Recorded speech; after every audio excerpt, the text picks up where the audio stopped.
Welcome back to your Caviar podcast. You guys, I can't even stop smiling because I have one of my favorite people on this planet here today for an interview. And she's a very special guest, Emily Browning. Hello. Oh, it's so fun to be here. I'm so glad you're here. You look fantastic. I dressed up for you because you always look fantastic. Thank you. Yeah, I feel like you appreciate it. I do. You appreciate it the most. Yes. Whenever I show up, you appreciate it the most when I've actually done myself up. I mean, even when you don't, and it's just like sweats, it looks great. Oh, stop. Don't. But I love this color on you, and I want to talk about Thank these you. earrings. Oh yeah, these are. I love, is that, wait, Mario Kart? Yeah. Peach? Yeah, and she actually races. Like she does. Like if Stop. I take her off, she will like vroom. Yeah. I love that. Yeah, I got this at a comedy show at Hamburger Mary's. I did a show and an I artist. actually haven't been there. We need to go. Also, you guys, full proper introduction. Yeah. Emily is balloon artist, stand-up comedian, an amazing actor, a writer. Am I missing anything? A producer, because yeah. we're producing this play that you're doing. We're going to talk about maybe not. Yeah, let's talk about Okay. it. Absolutely. Okay. Let's talk Sweet. about it. Well, Yeah. welcome. I'm so excited. Nihan will be playing a role in the new show Hands, which is a new play that we're gonna make happen. Yes. And Nihan plays the hot expediter. I'm like looking at an audience and it's not there. The camera's there. I'm like, right, everyone? I'm just used to breaking the fourth wall, but the fourth wall is you. And so Nihan's gonna play like a hot expediter, and I play head chef, and we have to live cook and create the perfect potato bite for everybody by the end of the show. It's going to be so And we're going to great. serve food in Yes. real time in a Yes. theater. Okay. Let's take it back. First, Emily, will you introduce yourself to everyone? Hi, my name is Emily Browning. I am an actor, writer, and stand-up comedian. And I do balloons sometimes, which I did in my comedy special that you can find on YouTube now. It's called Temporary Beautiful. And it's an improvised hour of stand-up with balloons and guitar and myself. Yeah, so let's start off with that actually. How long did that take for you to prep? How does that work? Like for anyone who's prepping for their stand-up special for anything, I'm sure like it's different for every person, but what was your process in getting ready for that? Well, because it was an improvised hour, it was way different of you're basically just creating pockets of potential crushing to happen because it's unpredictable. I pulled from Rory Scovel's tactic to do improvised hours. I was looking at like Steve Martin's stand-up tutorials on Masterclass. I even took notes on Matt Rife's crowd work special. yeah. No Okay. comment. Okay. It's okay. I don't want to have an opinion. I did take notes from his crowd work special Yeah. because he is good at crowd work. When you're doing research, you got to do research everywhere. He did a good job of thematically trying to align his crowd work with a point of view, trying to find a premise, making sure if I did ask questions that they mirrored something. For instance, I opened my show with a guitar and I was like, who has had a bad day? So I'm going to improvise a song, but it's going to be in the realm of we're going to hear about someone's bad day. So you have a theme, but then you improv on whatever the audience gives you. Yeah. When you're running the show, you have to still have control over Yeah. the audience. I've heard performers be like, never take an audience member on stage. You might lose control. Magicians do it all the time, but I think they have full control. You have to always make sure you do have control over the audience. It's like a parent with a child. You have to Reel them in. Reel them in. Yeah. And audiences want that too. They want to feel taken care of. So you will find it when you watch the special, maybe ways and tactics of me maneuvering people. It was more like jotting out structurally the show and then mentally preparing. And that was something else. I'm talking like breath work, yoga, meeting with like maybe a psychic healer to try to like cleanse myself. Absolutely. Everyone has like their different processes. Yeah. And I watched it, you guys. It's amazing. And you just reached over 100K views. Yeah, it's at 130. Which is massive. Yeah, pretty cool. Congrats. That's Thank so you. freaking cool. Yeah. And I have a front row seat in your life. The last like year and a half, I forget how long I've known you, but like since class, basically. Dude, like 3. Haven't you been in class for 3 years? You guys, I'm so bad with my time. God. I'm so bad. No, because you were there when I started, I think. Yeah, I think it's we been- started around the same time. The discipline, the consistency of what you have been doing in the last couple of years. I think this special, I know it's like a big milestone, but obviously there's going to be so many bigger things. I'm excited to just have a seat and like watch it all bloom for you because you're amazing. reeling it back to the beginning, how did this, like, where did you grow up?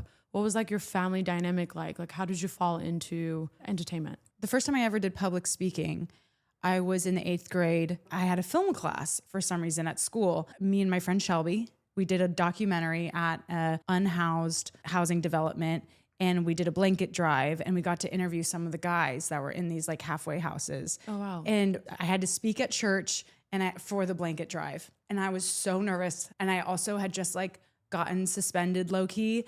And so it was like the first time I ever did anything wrong. Wait, what And did you get suspended for? I huffed in the girls' bathroom and I didn't know what I was doing. It really sucks. Wait, that I'm sorry. What's huff? Oh my God. It's like, Justin, you know what huffing is? Do you know what huffing is? Like, it's really bad for you. It cuts off the oxygen in your brain, guys, and you can literally die. So it was a dust off cleaner. And I think my friend had learned how to do it in a movie like 13 or something. I think the kids do it. And so she brought it to school and people were inhaling it. It's basically what you do with like whipped cream. Got it. Yeah. You know? Okay. And so, which we've all done. So fun. One time I did it and my nose just started bleeding and my mom was like, "What's going on?" I was like, "Nothing." And then Wait, you put whipped cream up your nose? I don't understand this. oh God, now I'm just teaching people how to do drugs. But Don't it's do really this. it's really bad for you. I love whipped cream. Well, then eat it. Actually, it's a waste of whipped cream because you use up all the gas. Like parents out there, if your whipped cream is like halfway full, but it's not working, it's because someone's been huffing your whipped cream. Good to know. Whippets. Yeah. Okay. Yeah, Do essentially. you do this with the balloons? No, not these ones. Okay. Yeah, that's with helium. This is just like Helium, air. yeah. So that's what you got suspended for. Yeah, it ruined my life. I had to start high school all online. The private high school didn't let me come in and it sucked. I tested into all these AP classes and I couldn't do any of them. It's like a scarring on my education, honestly. It's fine. When everyone else went to high school, I was at home with my mom. It was really cool. So you're at this halfway house and you have to do a public speak. And so I have to go up and talk in front of my church and everyone thinks I'm like a huge sinner. Pastor still let me do a speech and I got some laughs but I also like teared up and my mom said it was really good. So I guess you could say it was like my first hot 10. Yes. Like, you know, at my church. I think I'd always also wanted to be a pastor. Because I grew up in the church, but I wasn't allowed to. Women in my specific denomination weren't allowed to be pastors. So I always had this craving, and then I was like, okay, I'll be a worship leader, but I wasn't good enough at singing, more of like a backup singer. But I was always trying to find loopholes to lead or to be a public speaker. I'm a daughter of a nursing professor and my father used to be a pastor. So I think it just kind of runs in my family. Gotcha. It wasn't until I was maybe like 21. I must have been 21 when I was first doing an open mic. I just kind of got obsessed. And then it just took off from there. Yeah. It was just like obsession going And out. how did your parents receive it? Loved it. I would come home, play my set to my mom and my stepdad, like every Monday night. I went to this like open mic, would wait 4 hours to do 3 minutes in Costa Mesa. This place called Anchor Bar that doesn't exist anymore. And you would wait all night. I would smoke cigarettes to hang with the boys to be cool. I just loved it. And how did the balloon artists come into the stand-up comedy? I started doing balloons as my first real job. So balloons was like, when I was training to do balloons, the woman training me, her name's Becca. She's super awesome. But like, how did you even find this? My youth pastor had a company. Okay. There was a huge hustle going on because I was around the Disneyland, Rainforest Cafe, Ruby's Diners. There was this balloon circuit happening where a lot of money was coming in from all the tourists that were going. I love it. There was this like whole like rapidly growing balloon business in Orange County. Comedy came first before twisting air into magic, basically. Oh, nice. Oh, so good. Did someone write that? That's amazing. I just came up with Yeah. it. Wow. I feel like we should make a movie. Okay, so if you could have a Netflix like film Yeah. and we could name it Twisting Air into Magic, what it could be a dramedy, it could be a comedy, but like what are we doing in Netflix? You're producing? I'm producing. Oh my God, thank God. Definitely the show starts with me apathetically twisting balloons at a kid's birthday party, cursing under my breath. I'm actually doing a short film right now with a friend that we're writing, Heather Shapiro. So you'll have to buy the rights from her a little bit, but like it's okay. And then we'll like put it in. Yeah. But I one time as I was doing balloon gigs, like for kids parties, I accidentally got hired to do a sex party and I didn't know. And I show up, balloons, 10 p.m. warehouse, raining downtown. They were like, set your bag down in the green room. And I was like, totally. I did like raves before. I did like adult birthday parties. Yeah. But I set my stuff down in the green room, and I look up and there's a vase of condoms and like a wrestling mat. And I was like, get out. I was like, that's why I signed a waiver. I should have read what I was signing, but I was so mad. But a gig's a gig. A gig's a gig. Yeah. That's wild. Yeah.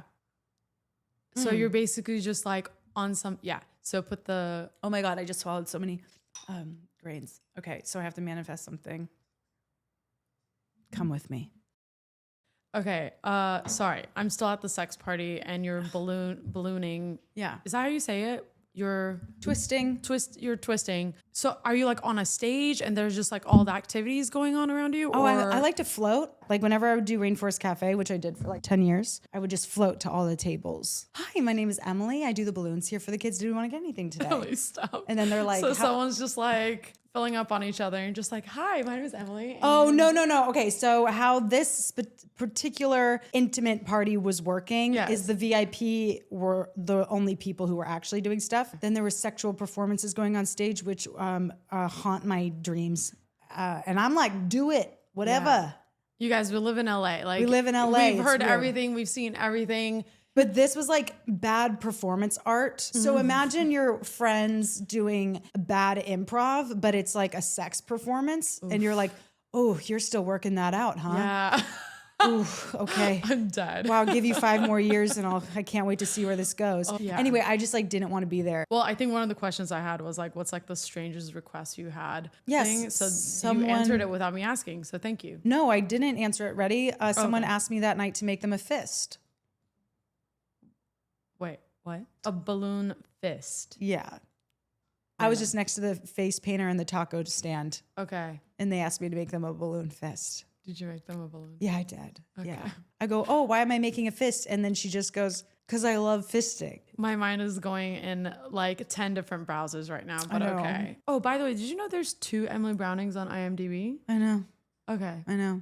She was in like the it's like the Jim Carrey thing where Series it's of like, Unfortunate Events. Yeah. Yeah. Yeah. She's so good. I must have been in 5th grade when that came out. And I had friends asking me if it was me in the movie. You're like, yes. Yeah, it's totally me. We're the same. People like hit me up on Instagram, like they'll be like mad. They're like, "Are you the girl from?" And they'll be like, "It seems like you've really strayed from your roots." And I'm like, "Why are you so upset? This is your one opportunity to talk to Emily Browning from Series of Unfortunate Events, who's also gone on to do incredible films, and this is how you want your interaction to be." That's really interesting. People suck. Yeah.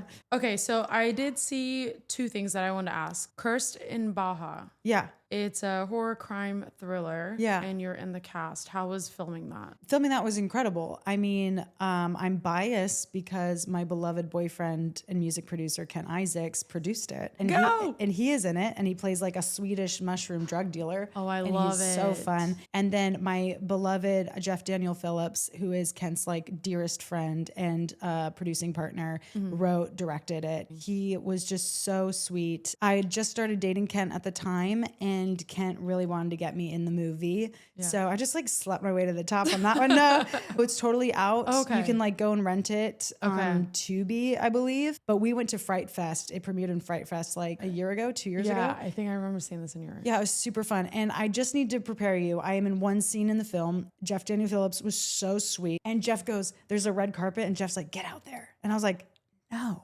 And he's like, promote your special. Yeah. And I was like, are you kidding me? He's like, just milk it. I'm doing interviews. And you started going to Sweden with him. Yes. I went 3 times last year. Okay, Spent yes. about 4 weeks each time. Is it more like countryside-y? And I know it's very green and lush. There's water everywhere. I love so that. Stockholm is so beautiful. Water everywhere. There's this place called the Archipelago outside of Stockholm that's like the most islands in the world. Wow. I thought that was the Philippines, but in Sweden they say this is the archipelago. It's the most islands. Gotcha. But by an island, I mean you could literally just have a rock the size of a couch. Like, Oh, wow. But so when you're boating and driving boats over there, like you got to watch out for these little things. But people live on these islands, and the government wants people to live out there. So if you literally don't have a boat, they will send a helicopter to you twice a month. You pay them $8 a trip, and they will take you to get your groceries. That's so cool. The government pays for that. We visited one of Ken's friends out there, and we just took a taxi boat right up to their home. Did you have like a favorite dish when you were there? Like what's Food is you got Swedish meatballs, mashed potatoes, lingonberries. okay. And that's like a big famous dish. There's like this toast and it's shrimp on it. It's really big in Scandinavia to have a very special type of bread and just like stuff on top. In Copenhagen, it's called smørbrød. Smørbrød. Smørbrød. I say it wrong. I can't do that. Smørbrød. Smørbrød. Yeah, something like that. I love it. Yeah, something like that. One piled with lox, one piled with meatballs, one piled. It's just like a small piece of toast with like Gotcha. lush on it. A lot of shrimp in Sweden, meatballs. And they speak Dutch. Swedish. Swedish. Yeah. That's what I'm Yeah, Dutch would be in Danish. Yes. Yes. In Denmark. Yeah, which is fine. Okay. Yeah. When you first meet a Swede, you say really stupid things like, oh, I've always wanted to go to Switzerland. It's really embarrassing. Look at a map. They're not even close. Like it's so embarrassing. Yeah, you learn very quick. I just think anything that I don't know in that like area, they just speak Dutch for some reason. You can hear words that are similar. Probably similar. Yeah. My mom is in town from overseas and she lives in Munich, Germany now. So I was like, Mom, how's your German? And she told me, she was like, actually, they don't say German, they say Dutch. No way. Dutch. Oh, I'm so embarrassed. Is Dutch German? I'm so embarrassed. Have you ever had a moment on stage where you just like froze and you went to your balloons to kind of like rescue you? Mm-hmm. Yeah, it's not fun. No. Do you go to like your balloons to kind of like the balloons? Honestly, like they mess me up. They totally mess me up. I don't make as good as balloons as when I'm on stage because balloons actually like do take time. It is a sculpture piece. I make way better art when I'm by myself. People don't have the patience to watch me do a really good balloon. I've learned this for when I've made balloons on like television. Like a proper good balloon takes like 4 minutes. 4 minutes of silence in a sound studio is literally fucking insane. And sometimes I have popped it and I haven't fixed it. And then the editor cuts to the close-up of a shitty balloon. So I've learned that I'm like, okay, if you're going to have me and there's cameras, we're going to make something good. But it's like, it is tough. I'm still like learning how to, but I don't know if people really care. No, but it takes a lot of concentration and you're doing something very physical at the same time, trying to control this massive room of people, keeping that afloat with jokes or whatever like bit that you're doing. Yeah. I'm less distracted by the balloons and more distracted by my own mind. I think that when you lose your line in stand up and you don't know what to say, I hate that. But you're human and it happens. I know. If you could make a balloon version of a celebrity, who would it be and why? The first person that comes to mind is Keanu Reeves. I feel like he has a wonderful face. He does have a right, very face. distinct black hair. Yeah, like yeah. And I feel like if a balloon were to talk, it would kind of sound like Keanu Reeves. So I asked this to everyone: if you could describe Emily Browning in 5 movies, what comes to mind? 5 movies? I'm gonna give it to you in TV shows. Too Much, Girls, Succession, Baby Reindeer, and Fleabag. Yeah, I can see that. Those are shows that are really like deep, sporadic, hopefully have themes about like loving yourself. It is more my sense of humor of dry comedy. Love those people. Yeah. Baby Reindeer that was like his 5th show at Edinburgh Fringe. When I found that out, I really understood the work that he did to get to where he was. And I love he's implementing this thing of him running to try to process his grief and trauma and still putting it in his work. I just love that, the evolution of one's work. Do you have a favorite sculpt, like balloons that you do, a shape or something? The fish on the fishing pole is classic. Fish on a fishing pole? Yeah, it's classic. You can do that? Yeah, everyone loves that. What? Yeah. That's cool. Yeah. Are you going to teach me how to do one today? I can do that for you. Okay. Yes. Yeah. Do you have siblings? I'm one of 5 kids. One of 5. Yeah. Is everyone in entertainment or you're the only one or? So actually my great uncle, his name was Arthur Freed. He was the head of MGM. Like, oh, wow. And he wrote like Singing in the Rain, American Paris, Gigi. So he was like part of the head of music. He's also a questionable man. Did some pretty not great things. Definitely probably a predator, which sucks. I have this crazy connection to Hollywood in that way. It was so far removed. Yeah. My grandmother, who's his niece, great niece, She had a very sad life. They were Jewish, but she wasn't even raised with Jewish customs because she was like put into a boarding school by like an evil stepmom at an early age. So she was pulled from her family and ties and everything. And then she married young to my grandfather. And it's kind of sad to be stripped of that culture and like, and then that darkness from my great great uncle like got passed down. Like, so it's kind of sad. So it's like this dark Hollywood kind of tie in my blood, but I always felt connected to it. Like I literally sang, like when my grandpa was passing away and he was on hospice, like I like sang him singing in the rain. Yeah, it's like a big delightful part of our family. Ignoring the darkness. My family started cancel culture. No, I'm just kidding. But listen, life is very much, it's a yin yang, right? So you can't have the light without the darkness. Yeah. So he could have been not the greatest person, but also he gave a lot of creative passed down like generationally. And I can see why knowing the dark side is tough, but super tough. I don't know how to deal with, as someone who's been close to people who have been canceled or so, like not maybe necessarily in the public eye. It's truly hard to, what do we do with people after they've been canceled? Like my boyfriend has a huge heart for like men and their mental health. Like during the pandemic started group chats for guys so that they could have a place to talk to each other about like feelings. And some were receptive and some were not. But sometimes his compassion for like, let's just say Louis C.K., sometimes I only can hear so much because I'm like, he made it really hard for women to work for him for a decade or so. Right. And I don't have all the evidence or whatever, but it's like, it's really hard because it's like, what is he supposed to do? Are canceled people supposed to be in a box like forever, not express themselves? Like, it's an interesting question. Yeah, it's really hard. Yeah. It's like to juxtapose, is feminism, okay, send all canceled men to an island to die? Like that can't be it. That can't be it. It can't be it. Like they have to go like where it was Louis C.K. going to do, like get a job in a bank. And then some people would be like, no, he's not safe at a bank. It's an unsafe workspace for women. So it's like, okay, so he has to starve. Like I love my family. You have some deep roots. Yeah. I mean, I think we all were at war in like World War II, at least like in America. There's so much like trauma in like everyone's, I don't Past. know. Yeah. It's inevitable. You know, like we can't control the past. Yeah. And we can't control the future. No. And you're here now. And like your presence and everything that makes you you, that's the only thing you can control. Homage to like your past and who helped you kind of push towards this creative outlet. And it doesn't define you in a way that's like our family, no story. Actually, yeah, right. Are you saying like no story does define you? Like you are who you are right now. You don't have to be your family's curse, or you don't have to be a product of your environment. You can, because we talk about generational trauma and how it takes a very strong mindset and awareness to break that. Does that mean I'm not respecting or like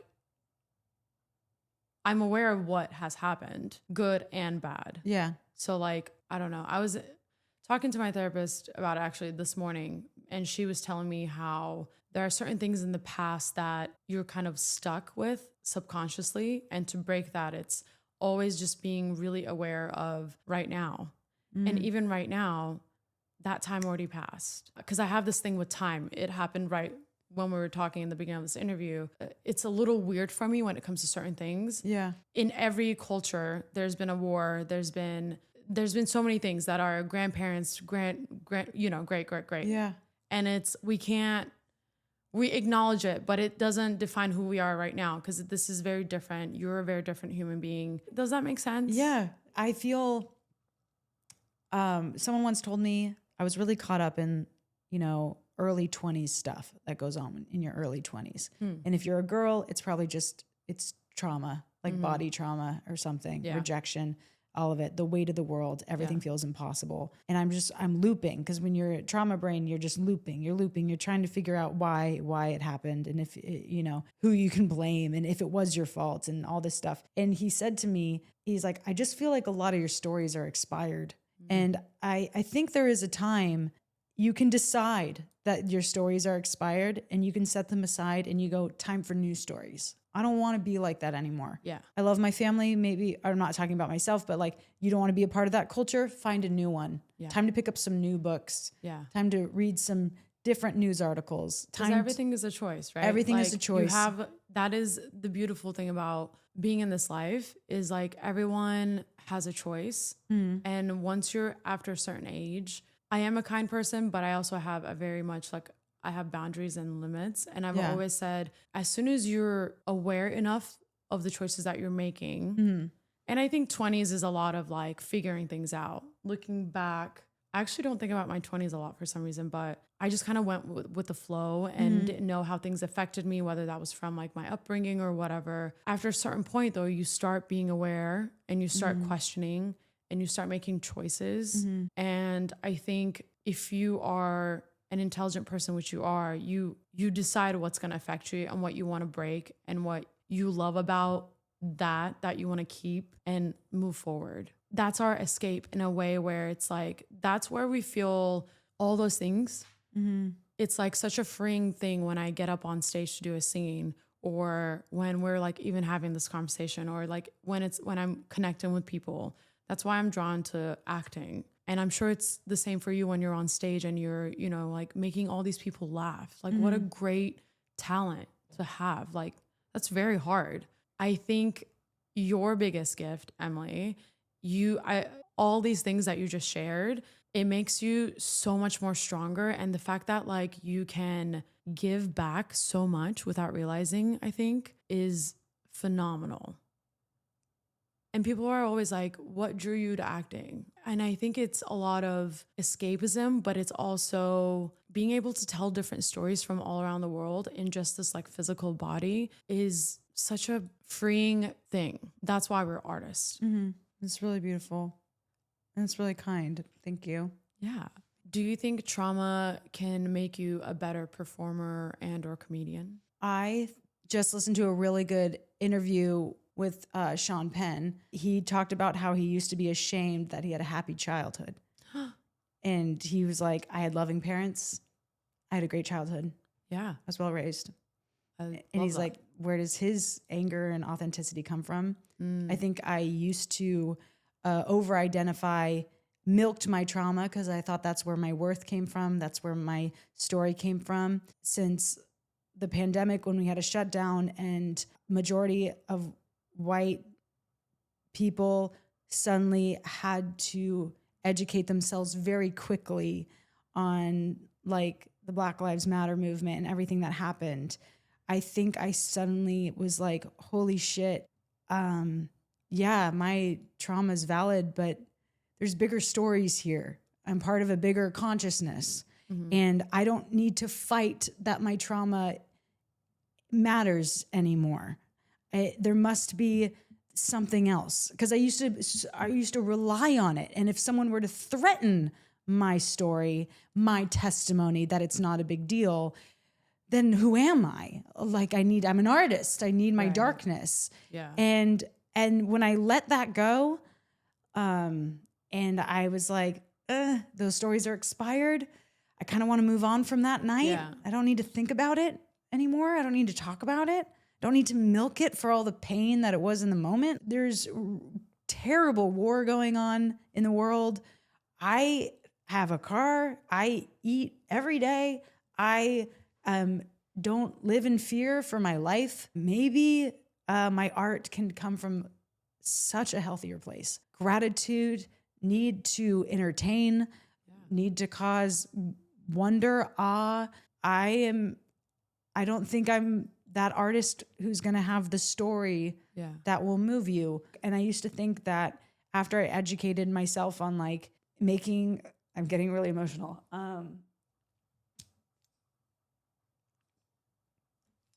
I think some white people think that if they make space for people of color, that they're going to disappear.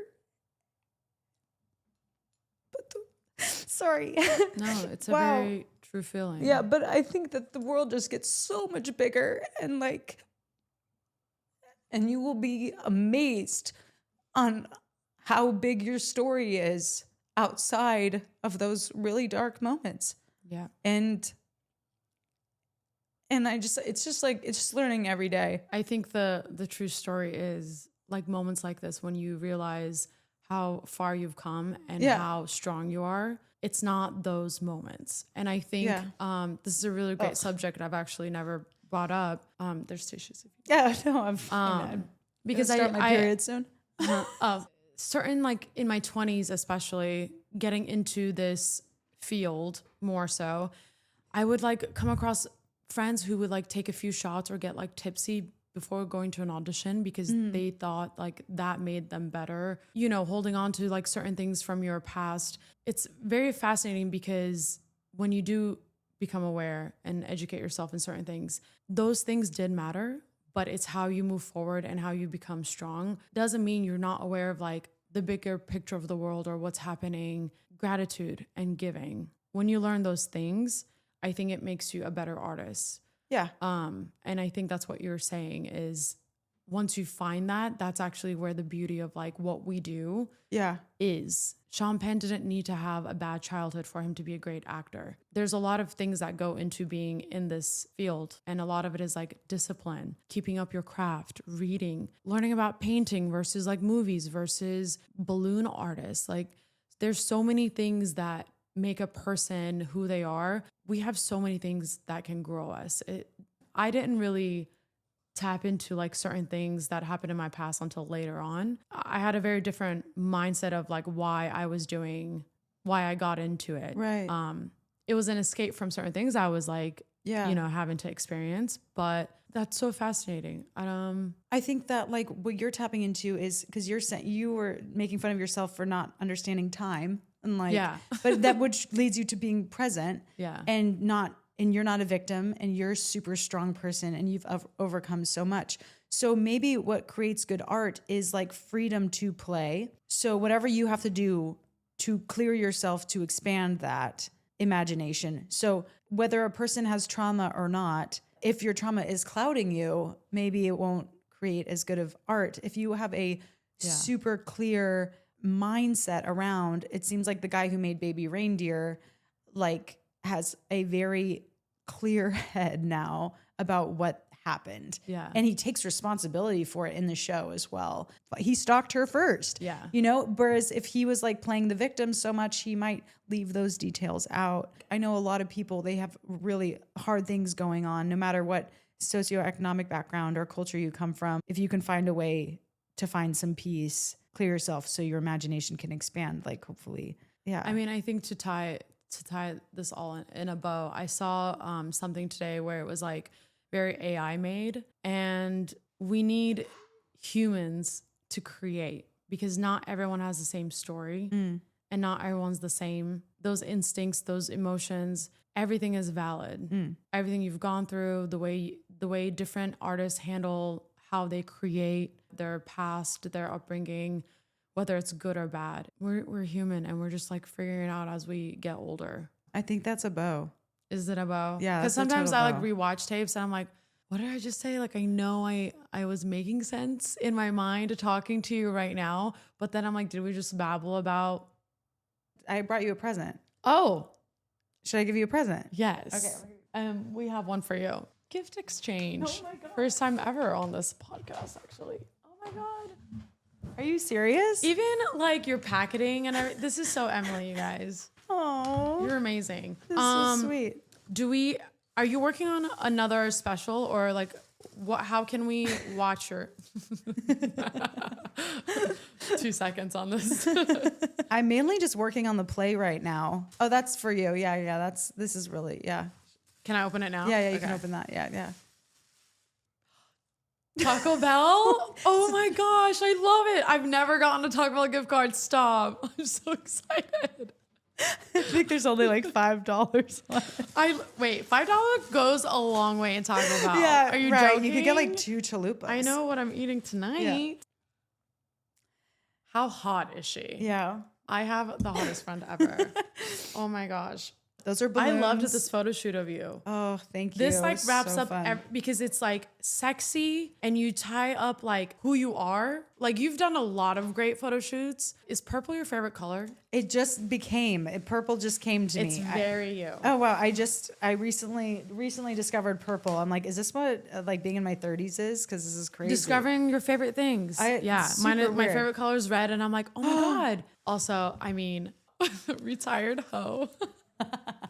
Where can people get this merchandise? You can get these, and you can get retired hoe hats. They come in cobalt blue and green, and then the brown love town this. hat. You can get them on my Instagram and the link in my bio.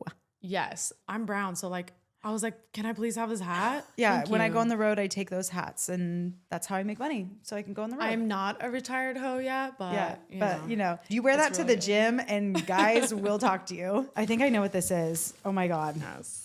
Oh my god! And you know what's funny? I already have one, so now I have two. Clink. You're welcome. I do need to get more merchandise. It's so cute. Listen, you guys, we need more sponsors. So if you want a sponsor, I can get more merch. Am I teaching you how to make a balloon? Is Yes. that okay? Yes, 100%. It seems like you want to do the fish on the fishing pole. By the way, we have learned that I forgot how to blow actual balloons. You forgot how to blow them up with your Yeah. mouth. Mm-hmm. Do you want to show everybody how bad you are, or I used to do this all the time as a kid. Literally last year, I blew up balloons for like Justin's birthday. to be fair, I never use my mouth. I know you have a machine to do that. Yeah. Okay. The key to a balloon, by the way, to blow it up, you have to have the tip. You have to have that. So, or else you're doing great. It's so good. You're so good. That's really good. Okay, let it go. Yeah, very good. So first we'll start with the fishing rod. Okay. And you've created like rooms full of balloons. Yes, my two favorite balloon artists, Jason Hackenworth, who has literally been installed in the Guggenheim with his balloon structures, and he's a fine art painter in New York. I worked with him before and created like sea monsters that have hung from Wow. the ceiling. And then Molly Balloons, who did Balenciaga, a fashion show. Wow. Incredible. Balenciaga. Yeah, it was nuts. We're gonna just do a little twist. Yeah, look at that. Okay. Twist and keep going. Do it again. Twist. Oh God. How fun. You're gonna put it together like this. And then it's called the pinch twist. You just do that and then twist again. You're really good at this. Keep going. Keep going. No, yeah, trust. Balloon Okay. sense fear. Oh. Yeah, that's very good. Okay. So used to teaching 3-year-olds. This is incredible. Okay. Give it some air. Just squeeze it. Okay. Yeah, yeah. Don't be afraid. Really Okay. squeeze it. Okay. Okay, now you're gonna do like a little loop, like a bunny ear. Put it there and then give it a twist. What in the actual fuck? So much easier than a toddler. Get in there. Wrap it. Get in there. Get in there. Oh God. You're doing so good. Oh yes. Yeah, I do it got again. Okay. So, show the camera. Look at that. Tie it like a worm. This is going to be our worm. Here, you can tie it in the end. Yeet. Okay. How's that coming along? I mean. That's really good. Okay. Yeah. Okay. Here you go. Oh. Okay. Now for the fish. Always twist from the knot down, like here, and twist. Yeah, grab the knot, put it into the crease, and then twist, twist, twist. I don't know See- if these nails are gonna let me do that. No, you're so good. You're doing so good. I'm not gonna lie, Nihon, you're pretty good at this. Okay. And then I'm gonna do another. And then yeah, How- see your ball's a little too big. Make it smaller. Small balls. Not Small- a fan. Okay. Girl, look at, and we go there, This is looking like a a fish. little questionable. Yeah. Everything about balloons is questionable.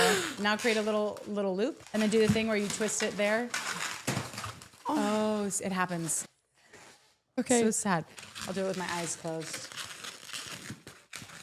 What a fucking pro. I Yeah. love this. Do a loop again, measure it, and then twist it, and then move it down. It's all about just connecting creases. This is gonna go here? Yeah. How does this not fucking pop? Yeah, that's good. Woo. Now squeeze it really. Like push the air down. Yeah, push it. And now you're gonna bring This looks so wrong, but okay. yeah. No. Okay. Bring it back up. Give it a hug. Give it a hug. Yeah. And then like twist it to where it hits the lips. No, Here. twist it into the lips. No. No. It's literally a lot of twisting. Okay, I did it. For you, just tie that on to the tail. What tail? The I don't tail. see a fish. Okay. I'm gonna take these eyeballs. I just put eyeballs in. Oh, Yeah. you guys, this is so fun, actually. Are you impressed with yourself? I'm very impressed with myself. So what you're gonna do is you're gonna take the eyeball and then you're gonna twist it in half. Yes, good. Go. They're go. not even, but is that okay? Yeah, that's fine. Yes, very good. Okay, got it. And then you're gonna poke that into the fish. Poking this into the. Yeah, put it under. My fish is deformed, but that's fine. We can draw like little eyes on it. Oh, that's so cute. And that's the difference between Nihan and I. She has to have eyelashes. All little girls ask for, they'll be like, can she have eyelashes? And you'll always make a balloon and a kid will go, what about the face? And you're like, I'm gonna draw on the face. Okay. Can it be yellow instead of green? And you're like, it's done. Can I have two? No, you cannot. I'm the angriest balloon artist. Okay, so then you're gonna take the worm. Justin's laughing. You're gonna take the worm and you're gonna wrap it into the lips. And then you have, that's the tail. No. Oh my God. Why did you do that? That is not how you catch a fish. Okay. Okay, ready? Now go like this. From here. Yeah, it's the same. Oh Wow. I did it, you guys. Yeah, I'm so proud of you. What is that game where it's like you put the fish and it has to catch the food? Are you laughing at my fish? This is so cool. Thank you, Nihan. Going back to your comedy and your special, let's plug some stuff in. Your special's on YouTube. The special is on YouTube. You can see it there now for free. Amazing. Temporary Beautiful. It's an hour and 10 minutes. Hopefully you have the time. It's so good, you guys. The original play that I will be writing and directing and starring in, that Nihan is also in, will be premiering November 16th at the Elysian Theater. It will also be live streamed. Yes. Which is crazy. Amazing. It's a cooking show. So it's like The Bear, but different. And I'm Jeremy Allen White. So I'm living my dream of being a powerful man. I love it. I can't wait. You can see all my stuff at Emily Brown Town on Instagram and TikTok. Amazing. And yeah, I mean, who knows what else we'll be doing. Listen, I was listening to Shonda Rhimes, one of her interviews recently that came out. And for some reason, I don't want to brag that I have like very talented and strong friends, but I'm bragging that I have very talented and strong friends. And I feel like I love what she has done. And I see that powerhouse in you. You're just so different from all like the stand-up comedians and people that I've met in that world. And I think I'm excited to have a front seat row in this like adventure that I see you in, and it's just going to keep getting bigger. You are very special. You own who you are, and you bring so much to the table. And thank you so much for coming today. Thanks for having and teaching me. You're amazing. You're a good student. Thank you. I love watching you work. I'm going to read your thing now. Oh my God. Okay, here we go. Have you ever seen a Turkish coffee? Are you reading the side of it or the bottom? Yeah. Justin, can you look up what a dolphin is? You literally have 1, 2, 3, 4. I'm sure the number 4 is going to come back around at some point. 4 fishes jumping out of the water. Any type of like fish or water, it's really great. 1 is a seahorse. Harmony, intelligence, and transformation. It means good fortune. Good fortune. That's good. There is a crescent moon. Something is about to pop into your life. Massive. Seahorses teaches us that we have the resources within us to overcome adversities, no matter how small we feel. It's a pirate ship that's on the water. Yours is very like mythical. A dragon head, and it's blowing fire into all these fishes that are coming out of the water. You're like, Nihan, what the fuck that means? What I'm reading is, I feel like you're going to do a job overseas. It could be maybe 4 months or 4 years. Maybe that's what that symbol is. A very feminine shape going up towards the moon. I love this. Fertility, intuitiveness, psyche, and empowerment. You're very empowering. And fertile. You're very intuitive. You are very fertile. Oh, wait. It's just like this giant male figure that's walking towards you. Are you guys laughing? I mean, there's just like big male support, or like someone that's like very on your corner. Yes. And it's like helping you kind of just like grow. Oh, that's my boyfriend. There's something else I see, but I'll tell you off camera. Whoa. Nihan, you have the most vivid imagination. Oh my gosh. I resonate with all of that. I love it. You're in tune. Thank you guys so much for tuning in. And Emily, thank you so much for coming. We love you. I love you too. Thanks so much for having me. Bye, guys. Bye. Wow. You look fantastic. I love how OCD Justin is.